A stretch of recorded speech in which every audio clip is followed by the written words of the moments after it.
Welcome dear students in class of chemistry. Welcome to chemistry's lecture. आज हमारा class enthalpy के ऊपर चलेगा. ओके, लास्ट में मैंने आपको न्यूमेरिक सॉल्व किया. आप लोगों ने अच्छे से न्यूमेरिक्स को देख लिया होगा, सॉल्व कर लिया होगा एंड बहुत बढ़िया बच्चों, आप लोग बहुत अच्छे से काम कर रहे हो. चलो आज का सेशन स्टार्ट करते हैं जो होगा एंथैल्पी के ऊपर.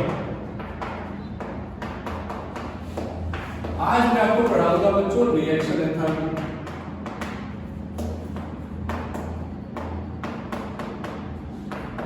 अब क्वेश्चन ये आता है कि ये रिएक्शन एंथैल्पी है क्या. देखो सिर्फ वर्ड्स टर्मिनोलॉजी ही इसका डिफिकल्ट है, बाकी तो बहुत इजी है. सो डियर स्टूडेंट्स, ये रिएक्शन एंथैल्पी को हम लोग लिखेंगे डेल्टा एच. यहाँ पे आर लिखा जाता है, कई बार यहाँ पे आर लिखा जाता है. डजंट मैटर, वो मैटर नहीं करता आपका. कई बार यहाँ पे आर लिखा जाता है, वो मैटर नहीं करेगा कि आप किस तरह से लिख रहे हो. इसे भी रिएक्शन एंथैल्पी बोला जाता है. ओके, ये डेल्टा का सिंबल मतलब डिफरेंस बता रहा है. तो अब ये रिएक्शन एंथैल्पी एक है, तो ये देखने वाली समझने वाली चीज है. मान लीजिए एग्जांपल मैं आपको दे रहा हूं. मान लीजिए एक हाइपोथेटिकल रिएक्शन है, हाइपोथेटिकल रियल रिएक्शन. ओके, एक रियल रिएक्शन हेबर प्रोसेस. अब हेबर प्रोसेस क्या है? वो है N2 plus H2 gives NH2. ये स्टूडेंट्स क्या ये रिएक्शन बैलेंस रिएक्शन है? Whether it is balance, answer is no. यहाँ पे दो नाइट्रोजन है, यहाँ पे सिंगल नाइट्रोजन है, 2 रखिए. अब आप देखोगे तो 6 हाइड्रोजन हो गए, यहाँ पे 3 रखिए. Now it's a complete balance chemical reaction.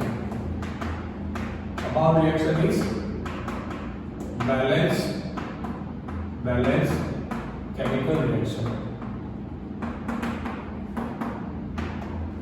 अब our reaction is balance chemical reaction. अब देखो ध्यान से समझना है, यहाँ पे 1 है, कुछ नहीं है मतलब 1 है, तो इसको बोला जाएगा, इसको, इसके बाद ये 3 नंबर को, इसके बाद इस 2 नंबर को, ये सबको बोला जाता है स्टोइकियोमेट्री कोएफिशिएंट. ये सबको बोला जाता है स्टोइकियोमेट्री कोएफिशिएंट. अब मान लीजिए ये कुछ रिएक्शन हुआ एंड आपसे बोला गया कि ये रिएक्शन होने के लिए कितना रिएक्शन एंथैल्पी लगा होगा. आपका क्वेश्चन ये है कि आपको बताया जाता है कि भाई फाइंड करो डियर स्टूडेंट्स, आप लोग ढूंढो कि ये रिएक्शन हुआ तो कितना रिएक्शन एंथैल्पी यूज हुआ, कितना रिएक्शन एंथैल्पी निकला. तो reaction enthalpy delta RH is given by summation of AI. यहां पर लिखेंगे प्रोडक्ट माइनस समेशन ऑफ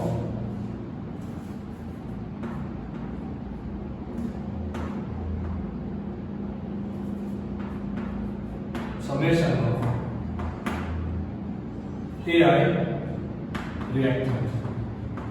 अब ये है क्या? कुछ नहीं है यार, बहुत इजी है. ये AI मतलब के रिएक्ट प्रोडक्ट के केस में stoichiometric coefficient in case of product.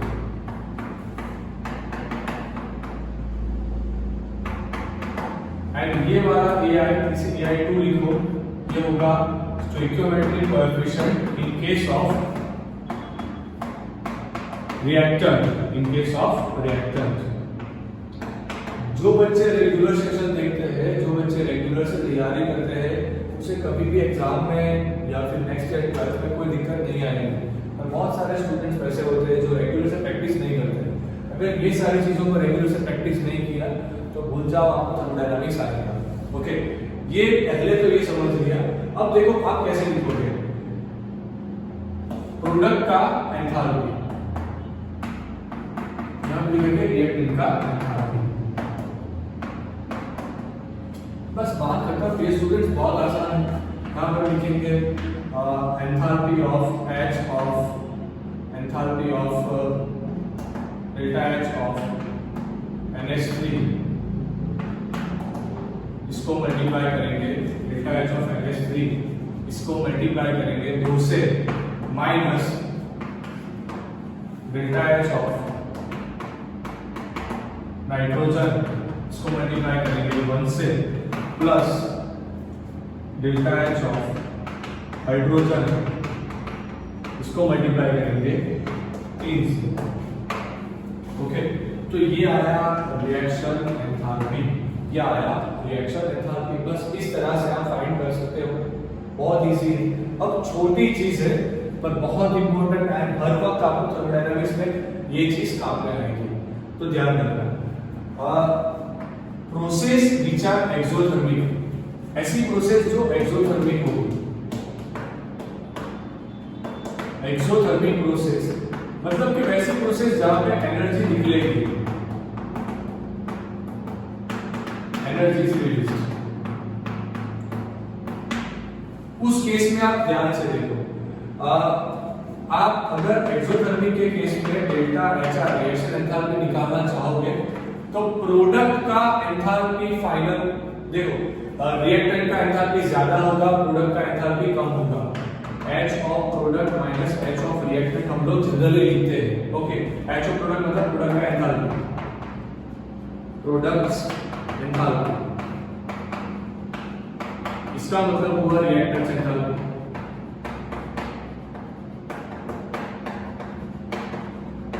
अब कोई रिएक्शन था मेरे पास A plus B gives C plus energy, तो इसके केस में अब होगा क्या? इसके केस में क्या होगा?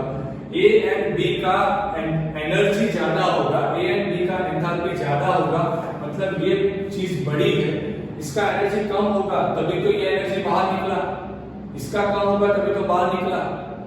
समझे कि नहीं समझे बच्चों? इसका मतलब ये हुआ कि इन एक्सोथर्मिक के केस में HR जो रिएक्टेंट होता है, ये रिएक्टेंट वाला HR रिएक्टेंट वो ज्यादा होगा HP से, तो ओवरऑल आंसर कैसा आएगा? Negative.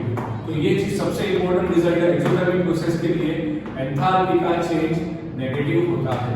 For exothermic process,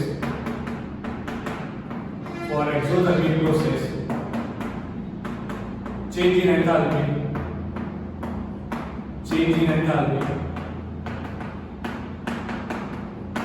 is negative। बस तो उससे बिल्कुल विपरीत अगर आप एंडोथर्मिक का केस ले लीजिए। अब एंडोथर्मिक रिएक्शन कैसे बोला जाएगा? मान लीजिए A प्लस B हो रहा था, आपने कुछ एनर्जी प्रोवाइड किया, तभी जाके क्या बना? प्रोडक्ट बना। इसका मतलब ये हुआ कि ये दोनों का एनर्जी कम होगा, मतलब कि H ऑफ रिएक्टेंट कम होगा H ऑफ प्रोडक्ट से। मतलब कि आप अगर डेल्टा HR निकालने जाओगे तो HP माइनस HR से, तो ओवरऑल आंसर पॉजिटिव आएगा। इसका मतलब ये हुआ कि अगर रिएक्शन एंडोथर्मिक होगी, for endothermic reaction,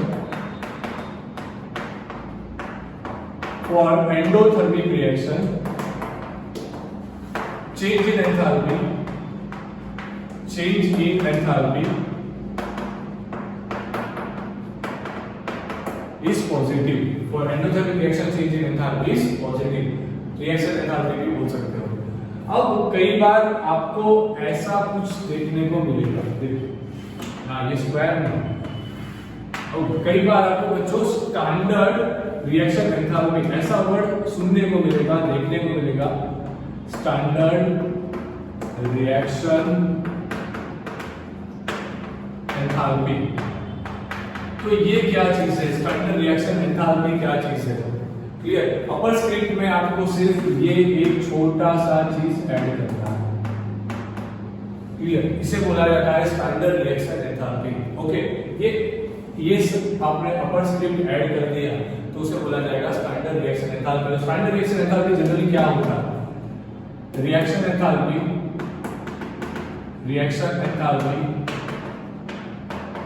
when substance are in the standard state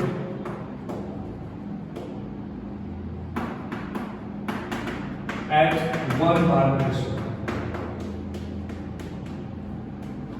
मतलब कि जो भी सब्सटेंस आपने लिया वो 1 बार पे, जब वो आपको इतना समझना है सिर्फ, आपने जो सब्सटेंस लिया वो जब स्टैंडर्ड स्टेट में होगा 1 बार पे, क्लियर, 1 बार कंडीशन में अगर वो स्टैंडर्ड स्टेट में होगा। एक एग्जांपल दे दो आपको, पानी का रिएक्शन आप लोग लगा रहे थे, H2 plus O2 gives 2H2O, clear. तो यहाँ पे इसका स्टैंडर्ड स्टेट आता है गैसियस, इसका स्टैंडर्ड स्टेट गैसियस, इसका स्टैंडर्ड स्टेट लिक्विड। तो इस अगर आपने स्टैंडर्ड स्टेट को लेके स्टैंडर्ड कंडीशन को भी लिया, स्टैंडर्ड कंडीशन क्या है अभी 1 बार प्रेशर वाला स्टैंडर्ड कंडीशन है। अगर इस कंडीशन पे ये स्टेट था, अगर आपने रिएक्शन एंथैल्पी निकाला होता तो वो कहलाता स्टैंडर्ड रिएक्शन एंथैल्पी। बस इतना ध्यान रखो। कई बार बच्चे यहाँ पे टेम्परेचर को भी इंडिकेट कर देते हैं, पर वो करने की आपको कोई जरूरत नहीं है। ओके, तो ये छोटी बात थी बच्चों, यहाँ पे आपको बहुत बहुत बहुत ध्यान रखना है। ओके, अब इसके बाद एक छोटा पोर्शन नया आता है, फेज ट्रांसफॉर्मेशन एंथैल्पी, उसे डिस्कस करेंगे। एक स्क्रीनशॉट फास्ट। ओके, तो let's start the second half of the lecture dear students. अभी 3 वर्ड्स, सिर्फ 3 वर्ड्स देखना है, क्लियर। सबसे पहला होगा enthalpy of fusion, enthalpy of fusion, delta fusion H standard state. Okay, दूसरा हमें देखना है enthalpy of vaporisation, enthalpy of vaporisation, वो होगा delta vaporisation H standard state. Okay, and तीसरा एंड लास्ट आज देखना है एंथैल्पी ऑफ सब्लिमेशन, जो होगा delta sublimation H standard state. ये 3 वर्ड्स देखना है बच्चों। अब फ्यूजन क्या होता है? फ्यूजन मतलब के मेल्ट होना। H2O सॉलिड था, उससे मान लीजिए वो H2O लिक्विड बना, तो ये जो प्रोसीजर हुई इसे मेल्टिंग की प्रोसीजर बोला जाता है, फ्यूजन की प्रोसीजर बोला जाता है। एंड ये फेज ट्रांसफॉर्म हुआ। यहाँ पे क्या हुआ? Phase transform.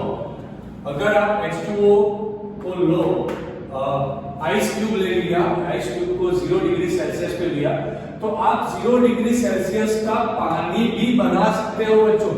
ये चीज समझो। आपने लिया आइस क्यूब, अब ये आइस क्यूब को आपने थोड़ा सा हीट देना शुरू किया, अभी इसका टेम्परेचर 0 डिग्री सेल्सियस होगा। जैसे ही आपने हीट देना शुरू किया तो पहले तो बच्चों क्या होगा, ये मेल्ट होगा, ये मेल्ट हो गया 0 डिग्री सेल्सियस वाले वाटर में। मतलब कि देखो टेम्परेचर कैसा रहा, constant, temperature remain constant, temperature constant था। ये प्रोसीजर हुई एनवायरनमेंट में, मतलब कि प्रेशर भी कांस्टेंट था, pressure is also constant, pressure भी कांस्टेंट था। अब टेम्परेचर भी कांस्टेंट था, प्रेशर भी कांस्टेंट था, तो आपने जो एनर्जी प्रोवाइड करी, आपने जो एनर्जी या फिर आपने जो हीट कंटेंट दिया, हीट कंटेंट जो दिया वो गया कहां पे? तो वो यूज हुआ बच्चों फेज ट्रांसफॉर्म करने में, वो यूज हुआ बच्चों फेज ट्रांसफॉर्म करने में। मतलब कि H2O सॉलिड से H2O लिक्विड जाते वक्त आपने जो हीट कंटेंट दिया उसे बोला जाता है delta H standard fusion. Clear? Standard state का फ्यूजन। ओके, एक चीज समझ में आ गई पूरी। अब देखो दूसरी वाली, वेपराइजेशन। अब आपके पास H2O लिक्विड है, उससे आपने बनाया H2O का वेपर। ओके, ये लिक्विड स्टेट में था, ये गैसियस स्टेट में। ओके, मान लीजिए आपने पानी लिया था, पानी का टेम्परेचर था यहाँ पे 100 डिग्री सेल्सियस। ओके, आपने इसको थोड़ा हीट दिया, हीट कंटेंट दिया, अब हीट कंटेंट को ही एंथैल्पी बोला जाता है, जैसे आप जानते हो। ओके, हीट कंटेंट आपने दिया तो होगा क्या, उसमें से वेपर बनना शुरू हो गया। ये जो वेपर बना, ये वेपर का टेम्परेचर भी बच्चों कितना था, 100 डिग्री सेल्सियस। अब उसके बाद भी अगर आप हीट देते रहे तो इसका टेम्परेचर और बढ़ेगा, पर इनिशियली जब वो वेपर बना तब टेम्परेचर 100 डिग्री सेल्सियस था, मतलब कि फिर से टेम्परेचर कांस्टेंट था, प्रेशर भी कांस्टेंट था, एंड वो दोनों जब कांस्टेंट थे एंड आपने जो हीट कंटेंट दिया वो हीट फेज ट्रांसफॉर्म करने के लिए यूज हुई, एंड उसे बोला जाता है standard enthalpy of vaporisation. Standard enthalpy of vaporisation, last वाला part. Okay, enthalpy of sublimation. अब आपने लिया बच्चों यहाँ पे मान लीजिए हम लेंगे H2O सॉलिड। ये पॉसिबल नहीं होता, पर ये एग्जाम्पल है, ध्यान रखें। इसके बाद एक रियल एग्जाम्पल मैं आपको दूंगा। इससे आपने डायरेक्टली बनाया H2O गैस, डायरेक्टली कभी पॉसिबल नहीं होता, इसमें बीच का एक फेज ट्रांसफॉर्मेशन आता है। अगर आप लोगे यहाँ पे नैप्थलीन, तो नैप्थलीन जो होता है वो डायरेक्टली गैस में चला जाता है,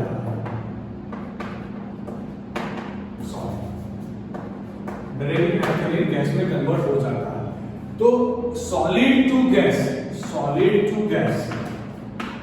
ये जो फेज ट्रांसफॉर्मेशन था, यहां पे जो टेम्परेचर होगा वही टेम्परेचर गैस का होना चाहिए, जितना प्रेशर था वो कांस्टेंट होना चाहिए। तब आपने जो हीट कंटेंट दिया तो वो एंथैल्पी को बोला जाएगा स्टैंडर्ड एंथैल्पी ऑफ सब्लिमेशन। देखो तीनों के तीन वर्ड्स बच्चों बहुत इंपॉर्टेंट, बहुत ज्यादा इंपॉर्टेंट है, तो उसे ध्यान रखना। Okay, you don't need to remember the values for delta H sublimation, delta H vaporisation, delta H fusion. इसकी वैल्यूज याद रखने की कोई जरूरत नहीं है। जब भी आपको न्यूमेरिक में सॉल्व करना है तो आपको वैल्यूज दी जाएगी। ओके, तो आज के लिए बच्चों बस इतना ही। आई एम श्योर आप लोगों को तीनों के तीन कांसेप्ट दिमाग में चले गए होंगे। ये एग्जैक्टली तीनों के तीन जो है वो फेज ट्रांसफॉर्मेशन एंथैल्पी दी है। फेज ट्रांसफॉर्मेशन एंथैल्पी, ये फेज ट्रांसफॉर्मेशन बच्चों एंथैल्पी भी है। ओके, तो फटाफट से इसका स्क्रीनशॉट ले लीजिए, कॉपी में लिखिए, रेगुलर से पढ़ाई करना बच्चों। ओके, कल फिर मिलेंगे, नोट्स बनाते रहना, and most important thing regular revision करने से सारी चीजें अच्छे से रेडी हो जाएगी। लेक्चर्स को फोकस करते रहो, आपका फंडामेंटल बहुत बढ़िया जाएगा। Okay, take a screenshot dear student, don't forget to share, like या फिर dislike the video. Okay, and एक और या मोस्ट इंपॉर्टेंट थिंग, नोट्स बनाते वक्त कई सारे बच्चे क्या करते हैं कि डायरेक्टली इतना ही लिखा, ऐसा मत करो यार। इसको देखो, टेक्स्ट बुक निकालो, एनसीईआरटी निकाल के एक बार तो पढ़ो क्या दिया है, कि सर कुछ नया तो नहीं पढ़ा रहे, कुछ अलग तो नहीं पढ़ा रहे। एक बार देखो, दोनों चीज एक बार कंपेयर करो। Okay, please take a screenshot fast.